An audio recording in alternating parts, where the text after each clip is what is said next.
Weaving involves strips of foliage and creating a warp and a weft. The strips can be still attached to stems or totally separated to make a new form. Plaiting is the art of taking long leaves and manipulating them in a less formal way so they are sort of twisted around each other. Ideal material are any leaves that can provide long, thin strips such as beargrass or New Zealand flax, Formium 10x, or any large leaf that has a grain running down its length. If you can tear it into strips like this, lengthwise, easily, it's ideal. A strong, long leaf such as this beautiful piece of New Zealand flax is ideal for weaving a flax flower. Cut it as long as possible off the flax plant if you haven't bought it from your wholesaler, and split it into 4 or 6 strips depending on how fine you want the flower to be. So 6 strips with your fingernail, mark them off.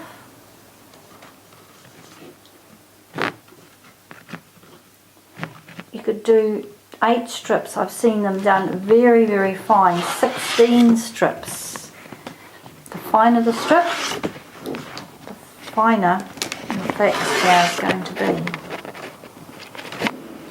You don't need such a big piece of flax. You can make a flax flower with a strip that's only that big, simply because you would divide that into 6 or 4 strips and it would be much, much finer. You can make them very, very tiny. We're going to take this outer strip and we're going to weave it across, in and out, in and out, in and out. You're going to bend it down like that. Now take your new outer strip and weave that going over the top, underneath, over the top, underneath, and bring it down. Now you're going to do the same with this next one, over, under, over, and the next one, over, under, and the next one obviously just over.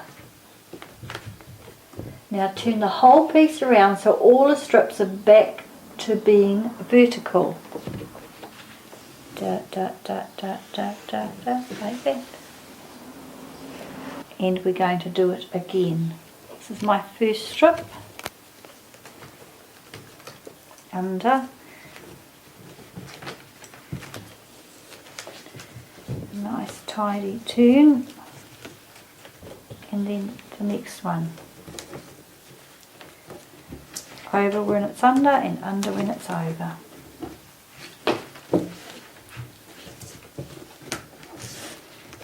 Then the next one.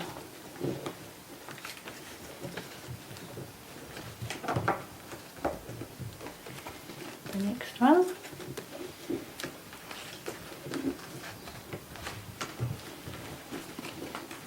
And the next one. And now I'm turning it 90 degrees again.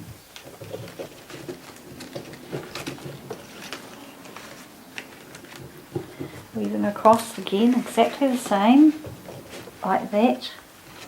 It's actually just tidier.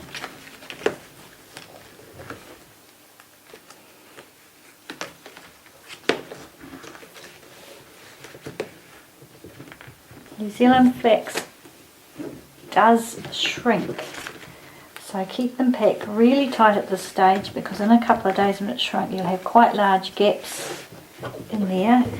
That's not a problem because it's wonderful. You can just use it as a flower, or you can use it to put other things in it, like a bouquet armature. That's the stem, so round I go again.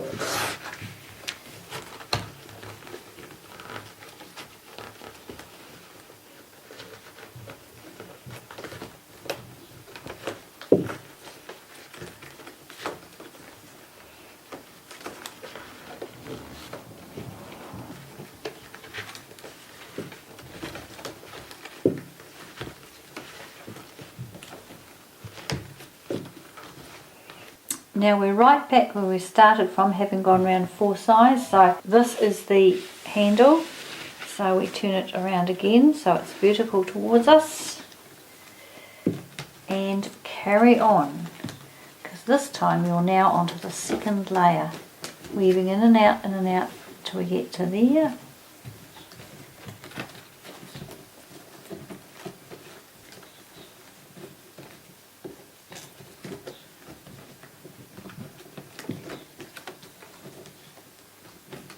I've made this very big so you can see each piece easily. Alright, so we've got to there and that one, and now we turn again. Getting pretty repetitive now, aren't we? Alright, you can see at this point I'm running out of this little piece of flax here, so I have another piece that I can slip in over the top of it as a join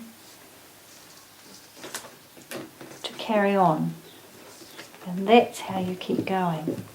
So you can make your flax flower with as many layers as you want simply by adding on and joining more little bits of flax to it.